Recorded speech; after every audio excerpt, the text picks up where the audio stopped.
அங்கே ஒரு புதர் தெரியுது இல்லையா, இந்த புதருக்குள்ளே ஒரு சிங்கம் இருக்குது. அந்த பக்கமாக நான் போகிறப்போ வர்றப்போலாம் அது என்கிட்ட வம்பு வளர்க்குது, தகராறு செய்யுது, என் மேலே பாயுது, என்னை தாக்குது, ஏன்னு தெரியல அப்படின்னுது. இதை கேட்டதும் அந்த குரங்கு சொல்லிச்சு, இனிமேல் கவலைப்படாத, இந்த தடவை நான் உன்னை காப்பாற்றுறேன்னுது. அதுக்கப்புறம் ஒரு நாள் அந்த குரங்கும் கழுதியும் அந்த புதர் பக்கமாக போய்கிட்டு இருந்தாங்க. எதிர்பார்த்தது மாதிரியே நடந்தது. அந்த சிங்கம் எதிரில் வந்தது, கழுதியை பார்த்தது, உடனே அது மேலே பாய ஆரம்பிச்சுட்டுது. அவ்வளவுதான். உடனே இந்த குரங்கு என்ன பண்ணிச்சு தெரியுமா, கிடுகிடுன்னு ஒரு மரத்து மேலே ஏறி உட்காந்துக்கிட்டது. அங்கே உட்காந்துக்கிட்டு கீழே அந்த கழுதியும் சிங்கமும் போடுற சண்டையை வேடிக்கை பார்க்க ஆரம்பிச்சுட்டுது. கொஞ்ச நேரம் கழித்து அடிபட்ட காயத்தோடு அந்த கழுதை மெதுவாக நடந்து வந்தது. குரங்கு மெல்ல மரத்தை விட்டு கீழே இறங்குச்சு. இப்போ கழுதை கேட்டுது, என்னை காப்பாற்றுறேன்னு சொல்லிவிட்டு காலை வாரி விட்டுட்டியே, நீ பாட்டுக்கு மரத்து மேலே ஏறி உட்காந்துக்கிட்டே, அது நியாயமானது. குரங்கு பரிதாபமாக அதை பார்த்துது. நான் மரத்து மேலே இருந்து நீங்கள் 2 பேரும் சண்டை போட்டதை பார்த்துக்கிட்டு தான் இருந்தேன்.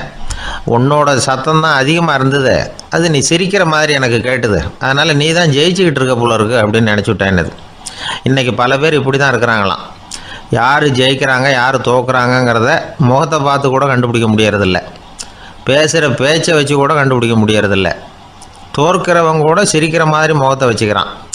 இன்றைய மனிதர்கள்கிட்ட ஏகப்பட்ட முரண்பாடுகள். பொய் முகங்களோட உலவுகிறவர்கள் தான் அதிகம். உண்மை முகம் எங்கே இருக்குது அப்படிங்கிறத புரிஞ்சுக்கிட்டு நண்பர்களை தேர்ந்தெடுக்கணும் அப்படிங்கிறது ஒரு முக்கியமான கருத்து. கடவுள் இந்த உலகத்தை படைச்சு விட்டு அதுக்கப்புறமும் கொஞ்ச நாள் இங்கேயே தங்கியிருந்தாராம். அப்போ தான் அவருக்கு ஒரு உண்மை புரிஞ்சுதான், இந்த உலகத்தில் தங்கி இருக்கிறது எவ்வளவு இடைஞ்சல்னு. தினமும் மனிதர்கள் தேடி வந்து ஏதாவது புகார் சொல்லிக்கிட்டே இருந்தாங்களாம், எனக்கு அது வேணும் இது வேணும்னு கேட்டுக்கிட்டே இருந்தாங்களாம். சில பேர் வந்தாங்க, நாங்கள் வந்து விவசாயம் பண்ணுறோம், தண்ணி இல்லாமல் பயிர் காயுது, எங்களுக்கு மழை வேணும் அப்படின்னாங்க. அவங்க போனதும் அதுக்கப்புறம் சில பேர் வந்தாங்க, நாங்கள் வந்து மண்பானை செய்கிறவங்க, நிறைய பானை செஞ்சு வச்சுருக்குறோம், மழை பெஞ்சால் எல்லாம் கரைஞ்சி வீணாக போயிடும், அதனால் இன்றைக்கி மழை பெய்யக்கூடாதுன்னாங்க. கடவுள் பார்த்தார், அவருக்கு என்ன பண்ணுறதுன்னே தெரியல, ஏகப்பட்ட குழப்பம், தலையை பிச்சுக்கலாம் போல் இருந்தது, கிட்டத்தட்ட பைத்தியம் பிடிக்கிற அளவுக்கு ஆகிட்டுது. எல்லாருடைய ஆசைகளையும் அவரால் நிறைவேற்ற முடியல, ஏன்னா ஒன்றுக்கு ஒன்று முரண்பாடாக இருந்தது. ஒரு நாள் தன்னுடைய அமைச்சரவையை கூட்டி ஆலோசனை கேட்டார், என்ன செய்யலான்னு சொல்லுங்கன்னார். இது என்ன பிரமாதம், பேசாமல் இமயமலை அடிவாரத்தில் போய் உட்காந்துங்க, யாரும் தொந்தரவு பண்ண மாட்டாங்கன்னாங்க. அங்கேயும் மனிதர்கள் வர ஆரம்பிச்சுருவாங்களேன்னார் கடவுள். சரி அப்படின்னா சந்திரனில் போயிருந்துக்கலாமேன்னாங்க. அங்கேயும் மனுஷன் குடி வர போகிறான் அப்படின்னார் கடவுள். வெகு தூரத்துக்கு அப்பால் உள்ள நட்சத்திர மண்டலத்துக்கு போயிடலான்னாங்க. இதெல்லாம் நிரந்தர தீர்வாகாது, நிரந்தரமாக இந்த மனிதனுடைய தொல்லையிலேருந்து நான் விடுபடணும், அதுக்கு ஏதாவது வழி சொல்லுங்கன்னார் கடவுள். ஒரு வயசான ஆள் வந்தார், கடவுளுக்கு காதோட காதாக ஒரு வழியை சொன்னார். கடவுளுக்கு முகம் மலர்ந்தது, அதுதான் சரி, அப்படியே செஞ்சுடலான்னார். அந்த ஆள் சொன்ன ரகசியம் என்ன தெரியுமா, மனிதனால் அடைய முடியாத ஒரு இடம் இருக்குது, அது வேறு எங்கேயும் இல்லை, அவனுக்கு உள்ளே இருக்குது, அங்கே போய் மறைஞ்சிங்க, அதுக்கப்புறம் மனிதர்களால் உங்களுக்கு தொந்தரவு இருக்காதுன்னார். மனிதன் நினைக்காத இடம் அதுதான். அதாவது உள்ளுக்குள்ளே இருக்கிற உண்மையை புரிஞ்சிக்காமல் வெளியில் எங்கேயோ அது இருக்கிறதாக நினச்சி வரட்டிக்கிட்டு அலையிறான் மனுஷன். உள்ளே இருக்கிற உண்மை புரிஞ்சால் நாம் தன்னம்பிக்கையோடு தலை நிமிர்ந்து வாழலாம். வேடிக்கையாக ஒரு கதை சொல்லுவாங்க, இதை பாருங்கள், நம்ம பையன் எங்கே பணம் வச்சாலும் எடுத்து விட்றான், என்ன பண்ணுறதுன்னாங்க அம்மா. அப்பா கொஞ்சம் நேரம் யோசனை பண்ணார், அதுக்கப்புறம் சொன்னார், அவன் கண்ணில் படாத இடமா நம்ம வீட்டில் இருக்கிறது ஒரே இடம்தான், அங்கே பணத்தை வை திருட்டு போகாதுன்னார். அது எந்த இடம்னு கேட்டாங்க. அதுதான் அவன் பாட புஸ்தகம், அதில் வச்சிரு, அவன் தொடவே மாட்டான், பாட புத்தகத்தை தொடாமல் பரீட்சையில் வெற்றி பெற முடியாது அப்படிங்கிறத புரிஞ்சுக்கணும். உள்ளே இருக்கிற உண்மையை தொடாமல் வாழ்க்கையில் வெற்றி பெற முடியாது. அதனால் உண்மையை புரிஞ்சுக்கிட்டால் வாழ்க்கையில் வெற்றி நிச்சயம். கத்தியை தீட்டாதே புத்தியை தீட்டு அப்படின்னு ஒரு பெரியவர் புத்தி சொன்னார். அதை கேட்ட ஒரு இளைஞன், அது எப்படி பெரியவரை புத்தியை தீட்டுறது, கத்தியை தீட்டுன்னு சொன்னால் ஒரு கருங்கல்லில் கத்தியை தேய்க்கலாம், புத்தியை தீட்டுன்னு சொன்னால் எப்படி தலையை கொண்டுட்டு போய் தரையில் தேய்ச்சிக்கிட்டு இருக்க முடியுமா அப்படின்னா. அந்த பெரியவர் உடனே புரிஞ்சுக்கிட்டார், இந்த இளைஞனுக்கு புத்தி கூர்மை கம்மி அப்படிங்கிறத புரிஞ்சுக்கிட்டார். அது சரி, அறிவுக்கும் புத்திசாலித்தனத்துக்கும் என்ன வித்தியாசம், இது ஒரு முக்கியமான கேள்வி. அறிவுன்னா என்ன, புத்திசாலித்தனம்னா என்ன? இதே கேள்வியை சாக்ரட்டிஸ் கிட்ட அவருடைய சீடன் ஒருத்தன் கேட்டானான். ஐயா, அறிவுக்கும் புத்திசாலித்தனத்துக்கும் என்னங்க வித்தியாசம் அப்படின்னு கேட்டிருக்கான்.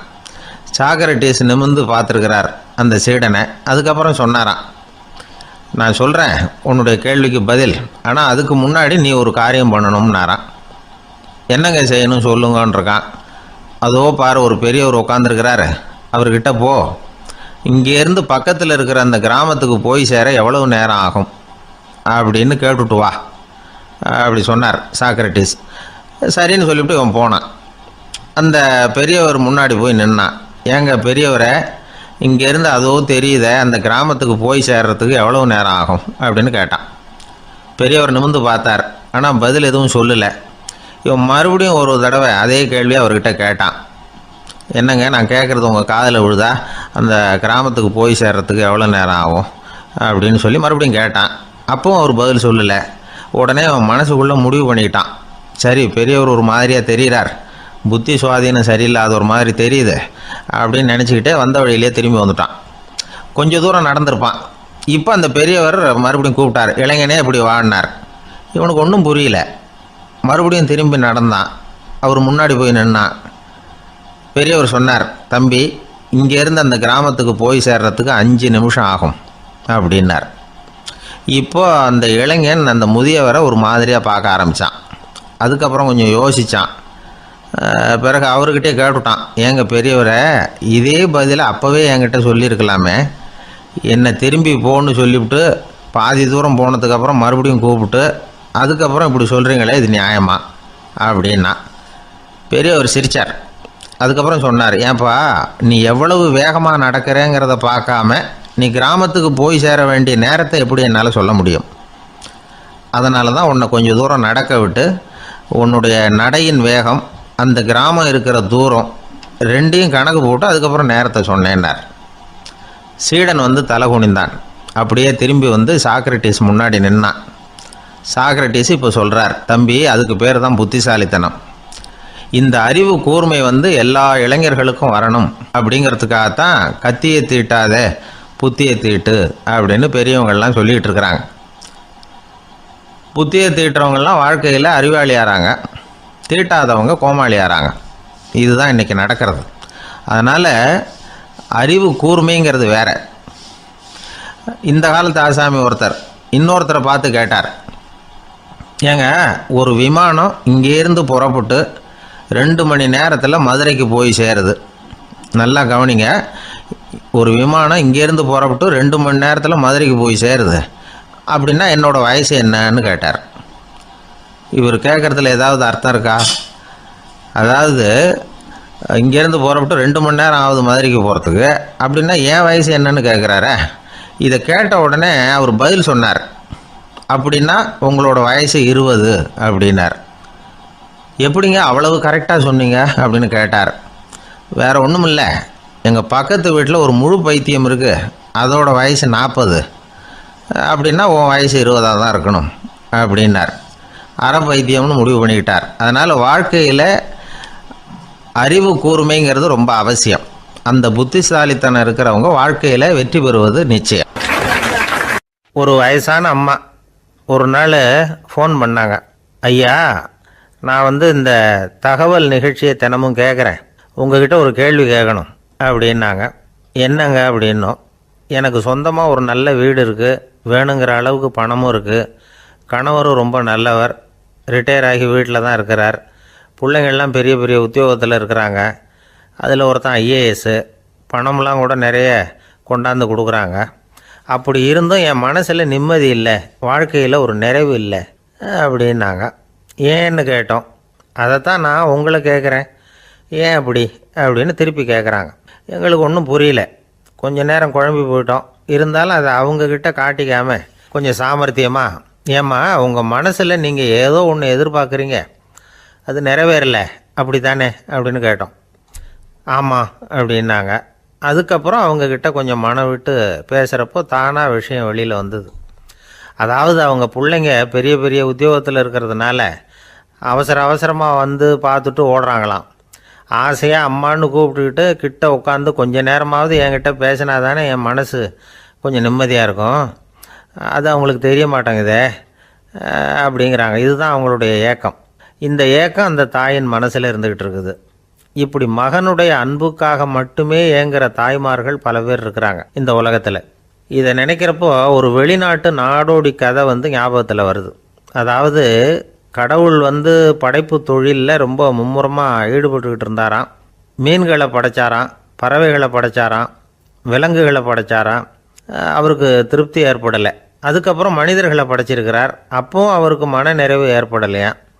கடைசியாக தன்னுடைய சக்தி முழுசையும் பயன்படுத்தி குறையே இல்லாத அளவுக்கு ஒரு படைப்பை உருவாக்கினாராம். அந்த உன்னதமான ஒரு படைப்பு அதுதான் பெண், அதாவது தாய். இப்படி உருவாக்கி எல்லாரையும் இந்த உலகத்தில் விட்டுவிட்டாராம். அதுக்கப்புறம் கொஞ்ச காலம் கழித்து தன்னுடைய தேவியை அழைச்சிக்கிட்டு இந்த பூலோகத்துக்கு வந்திருக்கிறார். தன்னுடைய குறையில்லாத படைப்பாகிய பெண்ணை பார்த்தாராம். ஏம்மா, உனக்கு இன்னும் ஏதாவது குறை இருந்தால் சொல்லு, அதையும் நிவர்த்தி பண்ணி விடுறேன் அப்படின்னாராம். அந்த அம்மா பார்த்துருக்காங்க, சுவாமி, எனக்கு நீங்கள் கொடுத்துருக்கிறது 2 கை, என்னுடைய பிள்ளைகளுக்கு சேவை செய்கிறதுக்கு இந்த 2 கை பத்தலை, அதனால் இன்னும் ஒரு 2 கை கொடுத்தா தேவலை அப்படின்னாங்களாம். கடவுள் பார்த்தார், அதனால் என்ன, அப்படியே செஞ்சு விடலாம், இதோ அதுக்கான வரம் கொடுத்துட்டேன் அப்படின்னார். அந்த அம்மாவுக்கு இப்போ 4 கை ஆகிட்டுது. 4 கையாலேயும் குழந்தைகளுக்கு சேவை செய்ய ஆரம்பிச்சிட்டாங்க. கடவுள் திருப்தியாக திரும்பி போனார். அதுக்கப்புறம் கொஞ்ச காலம் கழித்து மறுபடியும் திரும்பி வந்தார் தேவியோட. பெண்ணை பார்த்தார். இப்போ என்னம்மா சந்தோஷந்தானே அப்படின்னாராம். அதுக்கு அந்த அம்மா, சந்தோஷந்தான், இருந்தாலும் இப்போ எனக்கு இருக்கிற 2 காலும் போதில்லை, இன்னும் ஒரு 2 கால் இருந்தால் தேவையில்லை, நிறைய ஓடி ஆடி பிள்ளைகளுக்காக வேலை செய்ய வேண்டியிருக்குது அப்படின்னாங்களாம். சரின்னு சொல்லி 4 கால் இருக்கிறது மாதிரி செஞ்சுட்டு போயிட்டார் கடவுள். மறுபடியும் கொஞ்ச நாள் கழித்து தேவி சொன்னாங்க கடவுள்கிட்ட, நீங்கள் என்ன தான் முயற்சி பண்ணினாலும் முழுமையான ஒரு படைப்பை உங்களால் உருவாக்க முடியாது, அப்படி தான் நான் நினைக்கிறேன் அப்படின்னாங்களாம். அப்படியா சொல்கிறேன், வா அந்த பொண்ணை பார்த்துட்டு வருவோம் அப்படின்னு புறப்பட்டு இங்கே வந்தாங்களாம். இங்கே வந்து பார்த்தா 4 கால் 4 கையோடு அந்த பொண்ணு ஒரு செவுத்தில் சாஞ்சி உட்காந்து அழுதுகிட்டு இருக்குது. இப்போ தேவி அந்த பொண்ணை சுட்டி காட்டி கடவுள்கிட்ட கேட்டாங்களாம், ஏங்க, நீங்கள் அந்த பொண்ணுக்கு கையை கொடுத்தீங்க, காலை கொடுத்தீங்க, சரி, அந்த கண்ணீரையும் எதுக்காக கொடுத்தீங்க அப்படின்னு கேட்டாங்களாம். அதுக்கு கடவுள் சொன்னாராம், கையை கொடுத்தது நான் தான், காலை கொடுத்தது நான் தான், ஆனால் அந்த கண்ணீரை கொடுத்தது நான் இல்லை, அதை கொடுத்தது அந்த அம்மாவோட பிள்ளைங்க அப்படின்னாராம். இன்றைக்கும் அப்படி தான் பல பிள்ளைங்க அவங்க அம்மாவுக்கு கண்ணீரை தான் கொடுத்துக்கிட்டு இருக்கிறாங்க. அம்மாவை மதிக்கிற பிள்ளைங்க தான் இன்றைக்கி நல்லபடியாக இருக்கிறாங்கங்கிறது அவங்களுக்கு தெரியறதில்ல. இந்த காலத்து பிள்ளையாண்டான் ஒருத்தன் அவங்க அம்மாக்கிட்டேயும் நல்ல பிள்ளையாக நடந்துக்குவான், மனைவிக்கிட்டேயும் நல்ல கணவனாக நடந்துக்குவான், ரொம்ப சாமர்த்தியம். ஒரு நாள் அவங்ககிட்ட கேட்டாங்க, ஏன்பா உங்கள் அம்மாவும் உன் மனைவியும் சண்டை போட்டுக்கிட்டா நீ எந்த பக்கம் அப்படின்னாங்களாம். வீட்டுக்கு வெளிப்பக்கம் அப்படின்னானான் அவன். ஒரு ராஜா ஊரெல்லாம் சுற்றி பார்த்துட்டு வரலாம்னு ஒரு நாள் புறப்பட்டு போனார். ஒரு இடத்துல தறி நெசவு வேலை ரொம்ப மும்முரமாக நடந்துக்கிட்டு இருந்தது. ஒரு பெரியவர் தறியால் நெசவு வேலை செஞ்சுக்கிட்டு இருந்தார். பக்கத்தில் ஒரு அழகான பொண்ணு உட்காந்து நூலை சுற்றிக்கிட்டு இருக்குது. ராஜா அந்த பெரியவரை பார்த்து யார் இந்த பொண்ணுன்னு விசாரித்தார். ராஜா அப்படி கேட்டதும் அவருக்கு ரொம்ப பெருமையாக போயிட்டுது. ஏன்னா உட்காந்துருந்தது அவரோட மகள். அரசே, இது என்னுடைய மகள், இவ வேகமாக நூல் தெரிக்கக்கூடியவள், வைக்கோல் எடுத்து இவ தெரிச்சா கூட அது எல்லாம் பவுனிழையாக வெளியில் வரும் அப்படின்னு ஒரு ராசி இவளுக்கு அப்படின்னு ரொம்ப பெருமையாக ராஜா கிட்ட சொன்னார். ராஜா இதை கேட்டதும் அசந்துட்டார். அப்படியா, இவ்வளவு அழகும் சாமர்த்தியமும் உள்ள இந்த பொண்ணு என்னோட வரட்டுமே, இவளை என் மருமகளை ஆக்கிக்கிறேன் அப்படின்னார் ராஜா. அந்த பெரியவருக்கு ஒன்றும் புரியல. ஏதோ கொஞ்சம் பெருமையாக சொல்ல போவ அது இப்படி ஆயிட்டுதே அப்படின்னு கவலைப்பட்டார். இருந்தாலும் ராஜா பேச்ச தட்ட முடியுமா, மகளை அனுப்பி வச்சுட்டார். ராஜா அந்த பொண்ணை அரண்மனைக்கு அழைச்சிட்டு வந்தார். அங்கே ஒரு அறையில் வச்சு பூட்டி விட்டார். அந்த ரூமு நிறைய வைக்கோலை கொண்டாந்து போட்டு அடைச்சாங்க. 3 ராட்டைகள் வேற வச்சுருந்தாங்க. நாளைக்கு பொழுது விடியறதுக்குள்ளே நீ இந்த வைக்கோலையெல்லாம் தங்க இழைகளாக மாற்றி காட்டணும். நாளைக்கு காலம்பரம் வந்து நான் இந்த அறை கதவை திறப்பேன். உன் தகப்பன் சொன்னது மாதிரி எல்லாம் தங்கமாக மாறி இருக்கணும், இல்லைன்னா நீ உயிர் தப்ப முடியாது அப்படின்னு உத்தரவு போட்டார். பாவம் அந்த பொண்ணு என்ன பண்ணும், பகல் பூரா அழுதுகிட்டே உட்காந்துருக்குது. ராத்திரி பூராவும் தூக்கம் வரல. மறுநாள் அதிகாலை நேரத்தில் யாரோ கதவை தட்டுற சத்தம் கேட்டுது. பயந்துக்கிட்டே கதவை திறக்கிறா. திறந்து பார்த்தா வெளியில் 3 அவலட்சணமான பெண்கள். ஒருத்திக்கு வந்து கால் அகலமாக முறை மாதிரி இருக்குது, இன்னொருத்திக்கு கட்டை விரல் கரண்டி மாதிரி பெருசாக இருக்குது, 3வது பொண்ணுக்கு உதடு தடித்து ரப்பர் மாதிரி தொங்கிக்கிட்டு இருக்கு. யார் நீங்கள், உங்களுக்கு என்ன வேணும் அப்படின்னு கேட்குது இந்த பொண்ணு. நாங்கள் உங்களுக்கு உதவி செய்கிறதுக்கு தான் வந்திருக்கிறோம் அப்படின்னு சொல்லி உள்ளே வந்தாங்க, உட்காந்தாங்க. கொஞ்ச நேரத்துக்குள்ளே உள்ளே இருந்த வைக்கோலையெல்லாம் தங்க இழைகளாக மாற்றி கொடுத்துட்டு போயிட்டாங்க. காலையில் ராஜா வந்தார், பார்த்தார். ஆகா பேஷுனார். இன்னும் கொஞ்சம் வைக்கோலை கொண்டாந்து அந்த ரூமில் போட சொன்னார். இந்த வைக்கோலையும் இன்னைக்கு தங்கமாக மாற்றிவிடு, நாளைக்கு மறுநாள் உனக்கும் இளவரசனுக்கும் கல்யாணம்னு சொல்லிவிட்டார். இன்றைக்கி ராத்திரி அந்த 3 பொண்ணுங்களும் வந்தாங்க. வைக்கோலை பொண்ணு இழைகளாக மாற்றினாங்க, புறப்பட்டாங்க. இந்த பொண்ணு அவங்க காலில் விழுந்து வணங்கினா. என் உசுரை காப்பாற்றினீங்க, உங்களுக்கு நான் என்ன கைமாறு செய்ய போகிறேன் அப்படின்னா. பயப்படாத, நீ விரும்பினா எங்களுக்கு ஒரு உதவி செய்யலாம். உன்னுடைய கல்யாணத்துக்கு நாங்கள் 3 பேரும் வரோம். நீ எங்களை வரவேற்று ராஜாக்கிட்டையும் இளவரசர்கிட்டையும் நாங்கள் உன்னோட பெரியப்பா பொண்ணுங்கன்னு சொல்லி அறிமுகப்படுத்தி வை, நாங்கள் விருந்து சாப்பிட்டுட்டு போயிடுறோம் அப்படின்னாங்க. ரொம்பவும் சந்தோஷமாக சரின்னு ஒத்துக்கிட்டா. கல்யாண நாள் வந்தது. கல்யாணம் ரொம்ப கோலாகலமாக நடந்துக்கிட்டு இருக்கு. எல்லா தேசத்து ராஜா ராணிகளும் வந்துக்கிட்டு இருக்கிறாங்க. அந்த 3 அவலட்சணமான பொண்ணுங்களும் சேர்ந்தாங்க. யார் இவங்கன்னு கேட்டார் ராஜா. என் பெரியப்பா பொண்ணுங்க அப்படின்னா அந்த பொண்ணு. காலும் உதடும் கட்டை விரலும் ஏன் இப்படி உங்களுக்கு அவலட்சணம் ஆயிட்டுது அப்படின்னு கேட்டார். அதுக்கு அந்த பொண்ணுங்க பதில் சொன்னாங்க. என்ன செய்யறது, ஓயாமல் வைக்கோலை நூற்று ஒருத்தியோட கட்டை விரல் அப்படி கரண்டி மாதிரி ஆயிட்டுது. நாக்கில் தொட்டு தொட்டு திரிச்சதுனால ஒருத்தியோட உதடு அப்படி ஆயிட்டுது. காலால் கட்டையை அழுத்தி அழுத்தி தறி போட்டதுனால இன்னொருத்தையோட கால் அப்படி ஆயிட்டுது. உங்கள் மருமகளாக வந்திருக்கிற இந்த பொண்ணு அந்த 3ஐயுமே செய்ய தெரிஞ்சவ தான். என்ன ஆக போதும் இன்னும் கொஞ்ச நாளில் அப்படின்னாங்க. அவ்வளவுதான். ராஜா பயந்துட்டார். அம்மா, இன்னையிலேருந்து நீ இளவரசனின் மனைவி. நீ எப்பவும் அழகாக இருக்கணும். அதனால் நீ இனிமேல் வைக்கோலை திரிக்கவே கூடாது அப்படின்னு உத்தரவு போட்டார். அவளை இக்கட்டான சூழ்நிலையிலிருந்து காப்பாற்றின அந்த 3 பொண்ணுங்களும் சந்தோஷமாக திரும்பி போயிட்டாங்களாம். சுவாமி சின்மயானந்தர் இந்த கதையை சொல்லியிருக்கிறார். தன்னலம் மறந்து சுயலாபத்தை தியாகம் செய்கிறது வைக்கோல்ல இருந்து தங்க இழையை நூக்கிறது மாதிரி அப்படிங்கிறார் அவர். அது இருக்கட்டும், இப்போ நம்ம கதைக்கு வருவோம். ஒரு ராஜா தன்னோட மகனுக்கு சுயவரம் நடத்தினார். எல்லா தேசத்திலிருந்தும் ராஜகுமாரர்கள் வந்திருந்தாங்க. ராஜகுமாரியை கல்யாணம் பண்ணிக்கலாம்ங்கிற ஆசையில் சுயம்பர மண்டபத்திலேருந்து எல்லா ராஜகுமாரர்களும் அலறி அடிச்சுக்கிட்டு வெளியில் ஓடி வந்துக்கிட்டு இருக்கிறாங்களாம். ஏன் இப்படி எல்லாரும் மிரண்டு போய் ஓடி வர்றாங்கன்னு கேட்டார் ஒருத்தர். அதுக்கு இன்னொருத்தர் விவரம் சொன்னார். ராஜகுமாரியை இன்னைக்கு தான் அவங்க நேரில் பார்த்தாங்களாம், அதுதான் அப்படி ஓடி வந்துக்கிட்டு இருக்கிறாங்க அப்படின்னார். சாலை ஓரமாக அழுதுகிட்டு உட்காந்துருந்தான். பிச்சை எடுத்து சாப்பிட்ற ஒருத்தன் அந்த பக்கமாக வந்தான். இவனை பார்த்தான். ஏன் அழுதுகிட்டு உட்காந்துருக்கிற, என்னாச்சு உனக்கு அப்படின்னு கேட்டான். அதுக்கு இவன் சொன்னான், என்கிட்ட ஒன்றுமே இல்லை, நான் இந்த உலகத்தில் இருந்து என்ன பிரயோஜனம், அதனால தான் அழுதுகிட்டு இருக்கிறேன் அப்படின்னா. உன்கிட்ட மறைஞ்சிருக்கிற புதையல் என் கண்ணுக்கு நல்லா தெரியுது, அது உனக்கு புரியல, அதனால தான் அழுதுகிட்டு இருக்கிற அப்படின்னா.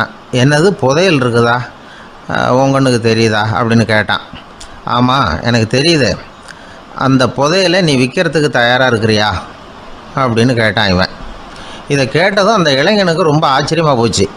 என்னது இப்படி கேட்குறானே அப்படின்னு. என்கிட்ட ஒரு காசு கூட இல்லையே, அப்படி இருக்கிறப்போ புதையல் எங்கேருந்து வந்தது அப்படின்னா. இந்த நேரத்தில் அந்த பிச்சைக்காரன் சிரித்தான். இப்படி தான் இந்த உலகத்தில் எல்லோரும் சொல்லிகிட்டு இருக்கிறாங்க, என்கிட்ட ஒன்றுமே இல்லை ஒன்றுமே இல்லைன்னு சொல்லி. ஆனால் அவங்கக்கிட்ட தான் புதையல் இருக்குது.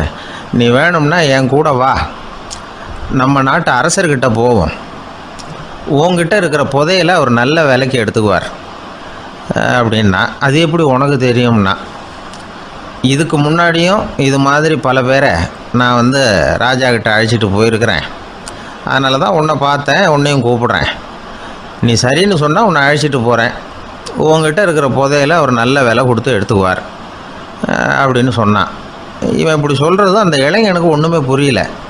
இது என்னது இந்த ஆள் இப்படி சொல்லிகிட்டு இருக்கிறான், நம்மக்கிட்ட என்ன இருக்குது, அதுவும் இல்லாமல் இவனே பிச்சை எடுத்து சாப்பிட்டுக்கிட்டு இருக்கிறான், இவன் போய் நம்மளை ராஜா கிட்ட அழைச்சிட்டு போகிறதா போகிறேங்கிறானே என்ன அப்படின்னு சொல்லி அவன் யோசனை பண்ணான். என்ன யோசிக்கிற, உனக்கு பணம் வேணும்னா என்னோட வா அப்படின்னா. இளைஞன் ஒரு முடிவுக்கு வந்தான். சரி, இங்கேயே உட்காந்துக்கிட்டு இருக்கிறத விட அங்கேயாவது போய் பார்ப்போமே, இங்கே அழுதுட்டு உட்காந்துருக்கிறதுல என்ன பிரயோஜனம், ஏதோ கூப்பிட்றான் போய் பார்த்துட்டு வருவோமே அப்படின்னு சொல்லி அவன் கூட புறப்பட்டான். பிச்சைக்காரன் முன்னாடி போயிட்டே இருக்கிறான். இந்த இளைஞன் பின்னாடி நடந்து போயிட்டுருக்கான். 2 பேரும் அரண்மனையை நோக்கி போகிறாங்க. பாதி வழி போயிருப்பாங்க. வழியில் அந்த பிச்சைக்காரன் சொன்னான், இதை பாரு, முன்னாடியே சில விஷயங்களை நாம் பேசிக்க வேண்டியிருக்கு. சரியாக தெளிவாக முடிவு எடுத்துக்கிட்டு அதுக்கப்புறம் ராஜா கிட்ட போகணும். ஏன்னா அங்கே போய் அது முடியாது இது முடியாதுன்னு நாம் நமக்குள்ளே சண்டை போட்டுக்கிட்டு இருக்க முடியாது. ராஜாவுக்கு விலையை பற்றி கவலையே இல்லை. எவ்வளவு சொன்னாலும் நமக்கு பணம் கிடச்சிரும். ஆனால் அதுக்கப்புறம் நான் இதை விற்கிறதுக்கு தயாராக இல்லைன்னு சொல்லிடக்கூடாது. அதனால் புதையலை விற்கிறதா இல்லையாங்கிறத இங்கேயே தெளிவாக முடிவு செஞ்சுக்கணும். இல்லைன்னா ராஜா கிட்ட போய் அங்கே போய் குழப்பிக்கிட்டு இருக்க முடியாது அப்படின்னு சொன்னான். இளைஞனுக்கு ஒன்றுமே புரியல. என்ன சொல்கிற நீ, என்கிட்டயா புதையலா, எங்கே இருக்குது அப்படின்னு சொல்லி குழம்பி போனான். இப்போ அந்த பிச்சைக்காரன் சொன்னான், இதை பாரு, இப்போ உதாரணத்துக்கு உன்னுடைய கண்களை எடுத்துக்கோ. அதுக்கு நீ என்ன விலை கேட்டுற போகிற? நான் அதுக்கு ராஜா கிட்டே இருந்து ஒரு 50,000 ரூபா வாங்கி தர முடியும். உன்னுடைய இருதயத்தை கொடுக்குறியா, 20 லட்சம் ரூபா வாங்கி தரேன். மூளையை கொடுக்குறியா, 30 லட்சம் வாங்கி தரேன். என்ன சொல்கிற அப்படின்னு சொல்லி இந்த பிச்சைக்காரன் பேசிக்கிட்டே போகிறான். இளைஞனுக்கு கோபம் வந்துட்டுது. என்ன உளர்ற, உனக்கு என்ன பைத்தியமா? கண்ணையும் மூளையையும் இருதயத்தையுமா விற்பாங்க? என்ன விலை கொடுத்தாலும் அதையெல்லாம் நான் விற்கிறதுக்கு தயாராக இல்லை, நான் விற்க மாட்டேன். அதை கொடுத்துட்டு நான் என்ன பண்ணுறது? இப்படி நான் மட்டும் இல்லை, யாருமே இதை விற்கிறதுக்கு தயாராக இருக்க மாட்டாங்க அப்படின்னு சொன்னான் அந்த இளைஞன். இவன் இப்படி சொன்னதும் அந்த பிச்சைக்காரன் வாய் விட்டு சிரிக்க ஆரம்பிச்சுட்டான். இப்போ பைத்தியமானது நானா நீயா? லட்சக்கணக்கான கோடிக்கணக்கான ரூபாய் பொறுமானம் உள்ள பொருள்களை உங்ககிட்டயே வச்சுக்கிட்டு விற்க முடியாதுன்னு சொல்கிற நீ தான் ஏழை. என்கிட்ட ஒன்றுமே இல்லைன்னு மரத்தடியில் உட்காந்து அழுதுகிட்ருக்கிறியே அப்படின்னு சொன்னான். இன்றைக்கி பார்த்திங்கன்னா பல பேர் தன்கிட்ட புதைஞ்சிருக்கிற ஆற்றலை புரிஞ்சிக்க முடியாமல் அவதிப்பட்டுக்கிட்டு இருக்கிறாங்க. நம்மக்கிட்ட என்ன இருக்குங்கிறது அவங்களுக்கு தெரியறதில்ல. அதனால தான் என்கிட்ட ஒன்றுமே இல்லைன்னு சொல்லி அழுதுகிட்டு இருக்கிறாங்க. இதை விளங்க வைக்கிறதுக்கு பெரியவங்க சொல்கிற கதை இது. நம்மக்கிட்ட இருக்கிற புதையலை நாம் தான் தோண்டி எடுக்கணும். உண்மையான புதையலுங்கிறது உள்ளே இருக்குது. ஆனால் அதை வெளியில் தேடுற ஆசாமிகள் தான் அதிகம். சராசரி மனித இயல்பு அப்படி. நம்மக்கிட்ட விலை மதிக்க முடியாத பகுத்தறிவு இருக்குது. அதை வச்சுக்கிட்டு வாழ்க்கையில் முன்னேறத்துக்கு முயற்சி பண்ணணும். என்கிட்ட ஒன்றுமே இல்லைன்னு நினச்சி ஓரமாக உட்காந்துடக்கூடாது. முயற்சி செஞ்சால் முடியாத காரியம் எதுவுமே இல்லை. ஒரு ரயில்வே ஸ்டேஷன் பக்கம் வெளியில் ஒரு டாக்ஸி நின்றுட்டு இருந்தது. அந்த பக்கமாக வந்த ஒருத்தர் டாக்ஸி டிரைவரை பார்த்து சொன்னார், ஐயா, உங்கள் வண்டியில் பின் சீட்டில் ஒரு மணி பர்ஸு கிடக்கு, யாரோ மறந்து விட்டுட்டு போயிருக்கிறாங்க அப்படின்னார். இல்லை அது காலி பர்ஸு தான், நான் தான் அதை அங்கே போட்டு வச்சுருக்கிறேன்னார் டிரைவர். ஏன்னு கேட்டார் அவர். இதுக்கு டிரைவர் சொன்னார், அதை பார்க்குற யாராவது அதை எடுத்துக்கலாம்ங்கிற ஆசையிலையாவது சவாரிக்கு வருவாங்க, அதுக்காக தான் போட்டு வச்சுருக்கிறேன் அப்படின்னார். ஒரே ஒரு ஊரில் ஒரு ராஜா இருந்தார். அவர் பேரில் மக்களுக்கு ரொம்ப மரியாதை. அவ்வளவு நல்லா ஆட்சி புரிஞ்சுக்கிட்டு வந்தார். அவருக்கு வயசாயிட்டுது. அதனால் ஒரு நாள் அமைச்சரை கூப்பிட்டார். இதை பாருங்கள், எனக்கு வயசாயிட்டுது, அதனால் இந்த அரச பொறுப்பையெல்லாம் நீங்கள் ஏற்றுக்குங்க அப்படின்னார். அதுக்கப்புறம் ராணியை கூப்பிட்டார். வா, நாம் இனிமேல் இங்கே இருக்க வேணாம், காட்டுக்கு போய் தவம் பண்ணலாம் அப்படின்னு கூப்பிட்டார். இந்த செய்தி மக்களுக்கு அறிவிக்கப்பட்டது. மக்கள் உடனே கூட்டம் கூட்டமாக அரண்மனைக்கு வர ஆரம்பிச்சுட்டாங்க. மன்னரை போய் பார்க்குறாங்க. அரசே, தாங்கள் எங்களுக்கு தந்தை மாதிரி. நீங்கள் காட்டுக்கு போயிட்டால் நாங்கள்லாம் இங்கே எப்படி இருக்க முடியும்? எங்களுக்கெல்லாம் எந்த துன்பமும் இல்லாமல் பார்த்துக்கிட்டு வர்றீங்க. இது மாதிரியான ஒரு அரசாட்சி இல்லைன்னா மக்கள் வாழ்ந்து என்ன பயன் அப்படின்னாங்க. இருந்தாலும் என்ன பண்ணுறது, வயசாயிட்ட காரணத்தினால இந்த முடிவுக்கு வர வேண்டியிருக்குது அப்படின்னாரா ராஜா. அப்படின்னா நீங்கள் காட்டுக்கு போக வேணாம், நாங்கள் போகிறோம். நாங்கள் அங்கே போய் தவம் பண்ணுறோம், வழிபாடு பண்ணுறோம். கடவுள் வருவார், அவர்கிட்ட வரம் வாங்கிட்டு வந்துடுறோம் அப்படின்னாங்களாம். அப்படி சொல்லிவிட்டு உடனே எல்லாரும் காட்டுக்கு போனாங்க. நாட்டு மக்கள் எல்லாரும் ஒட்டு மொத்தமாக காட்டில் உட்காந்துக்கிட்டு தவம் பண்ணுறதை பார்த்தார் கடவுள். உடனே புறப்பட்டு வந்தார். எல்லாரும் இப்படி உட்காந்துருக்கிறீங்களே, என்ன வேணும் உங்களுக்கு அப்படின்னு கேட்டார். உடனே மக்கள் எல்லாரும் ஒரு குரலில் சொன்னாங்க, சுவாமி, எங்கள் மன்னன் ரொம்ப நாளைக்கு நல்லபடியாக இருக்கணும். அவர் மகிழ்ச்சியாகவும் உடல் நலத்தோடும் இருந்தால் தான் நாங்கள் அமைதியாக வாழ முடியும் அப்படின்னாங்க. சரி, அதுக்கு என்ன செய்யணும் அப்படின்னார் ஆண்டவன். எங்கள் மன்னருக்கு இன்னும் ஒரு 100 வருஷம் ஆயுளை கொடுங்க அப்படின்னாங்க. அவ்வளவு தானே, சரி அப்படியே ஆகட்டும் அப்படின்னு சொல்லிவிட்டு ஆண்டவன் போயிட்டார். மக்கள் மகிழ்ச்சியோடு திரும்பி வந்தாங்க. மன்னா, கடவுள் வரம் கொடுத்துட்டார், நீங்கள் 100 வருஷம் வாழ போகிறீங்க அப்படின்னாங்க. இதை கேட்டதும் ராணி ராஜாவை வணங்கி, நான் தவம் செய்ய போகிறேன் அப்படின்னு புறப்பட்டாங்க. உடனே மக்கள் என்ன நினச்சாங்க தெரியுமா? ஐயோ, நாம் ராஜாவுக்கு மட்டும்தானே நீண்ட ஆயுள் வேணும்னு வரம் வாங்கினோம், ராணிக்கு வாங்கலையே, அதுதான் கோபத்தில் புறப்பட்டாங்க போல இருக்கு அப்படின்னு நினச்சி வருத்தப்பட்டாங்க. ஆனால் ராணி நினச்சது அது இல்லை. ராணி போய் தவம் பண்ணாங்க, கடவுள் காட்சி கொடுத்தார். இவங்க கேட்குறாங்க, சுவாமி ராஜாவுக்கு மட்டும் 100 வருஷம் ஆயுள்னு வரம் கொடுத்துட்டீங்க, அப்படின்னா குடிமக்களும் 100 வருஷம் இருக்கணும். இப்படிப்பட்ட குடிமக்கள் இல்லைன்னா அப்படிப்பட்ட அரசன் இருந்து என்ன பிரயோஜனம் அப்படின்னாங்களாம். ஆண்டவன் பார்த்தார், சரி அவங்களும் 100 வருஷம் வாழ்வாங்க, அது மட்டும் இல்லை நீயும் 100 ஆண்டு காலம் வாழ வரமளிக்கிறேன் அப்படின்னு சொல்லிவிட்டு மறைஞ்சிட்டார். இதில் ஆண்டவன் வர்றதும் மறையிறதும் முக்கியம் இல்லை. இதில் கவனிக்க வேண்டியது ஆள்கிறவனின் விசால மனம், குடிமக்களின் விசால மனம், ஆள்கிறவன் மனைவியினுடைய விசால மனம். இப்படி ஒரு நாடு இருந்துட்டுதுன்னா எப்படி இருக்கும் வாழ்க்கை நினச்சி பாருங்கள். அதனால தான் பெரியவங்கள்லாம் சொல்கிறாங்க, இதய வாசல் திறந்தே இருக்கணும், இதயத்தின் கதவுகளை மூடாதீங்க அப்படின்னு சொல்லுவாங்க. என்கிட்ட ஒருத்தர் சொன்னார், என்னுடைய இதய வாசல் எப்பவும் திறந்தே தான் இருக்குதுன்னார். எதனால் அப்படி சொல்கிறீங்க அப்படின்னு கேட்டோம். டாக்டரே சொல்லிவிட்டார், என்னுடைய இதயத்தில் ஒரு ஓட்டை இருக்குது அப்படின்னு, வால்வு சரியில்லையா அப்படிங்கிறார். வாழ்க்கையில் ரொம்பவும் அடிபட்டு அல்லல் போட்டுக்கிட்டு இருக்கிற ஒருத்தர் வந்தார். மனசு ரொம்பவும் நொந்து போய் பேசினார். இந்த உலகத்தில் மனுஷனாக பிறந்ததை விட மாடாக பிறந்திருக்கலாம் சார் அப்படின்னார். திடீர்னு வந்து என்கிட்ட இப்படி சொன்னால் அதுக்கு நான் என்னங்க பண்ண முடியும் அப்படின்னேன்.